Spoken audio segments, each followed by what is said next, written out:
এই ধরনের সার্কিট দেখলে অধিকাংশ ছেলে মেয়ে বুঝতেই পারবে না যে সার্কিটে একটা ভুল আছে। তো ভুলটা আমরা বের করবো পয়েন্ট অ্যানালাইসিসের মাধ্যমে।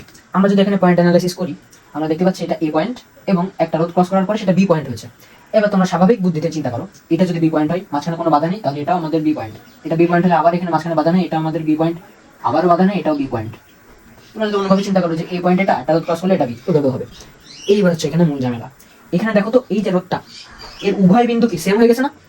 উভয় বিন্দু সেম মানে কি, বি বিন্দুর বিভব অবশ্যই এক, এ বিন্দু আর বি বিন্দুর বিভব আলাদা, এই কারণে এদের মধ্যে তড়িৎ প্রবাহিত হবে, কারণ আমরা জানি যে বিভব পার্থক্য তড়িৎ প্রবাহের সমানুপাতিক। কিন্তু এই রোধটার দুই পাশে যেহেতু সেম বিন্দু হওয়ার কারণে এখানে বিভব সেম, যেহেতু এখানে বিভব সেম তার মানে এখানে বিভব পার্থক্য নেই, আর যখনই কোথাও বিভব পার্থক্য থাকবে না তখন সেখানে তড়িৎ প্রবাহিত হবে না, অর্থাৎ এই রোধটা আসলে কার্যকরী হবে না, এটা পুরো মনে করো ফাউ। এই কারণে এখানে আমি একটা নীল কালি দিয়ে ইন্ডিকেট করছি, এর অর্থ এই রোধটা কাজই করবে না। তো স্বাভাবিকভাবে তাহলে এই রোধটা এখানে নেই, এই রোধটা বাদ দিয়ে এখন তোমরা আবার তুল্য রোধ নির্ণয় করতে পারবা।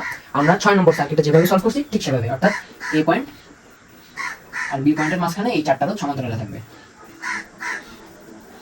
যারা এটা বোঝেনি তারা 6 নম্বর সার্কিটটা কিভাবে সমাধান করা হয়েছে ওটা পেজ থেকে বা চ্যানেল থেকে যেখান থেকে দেখছো চেক করে নেবা।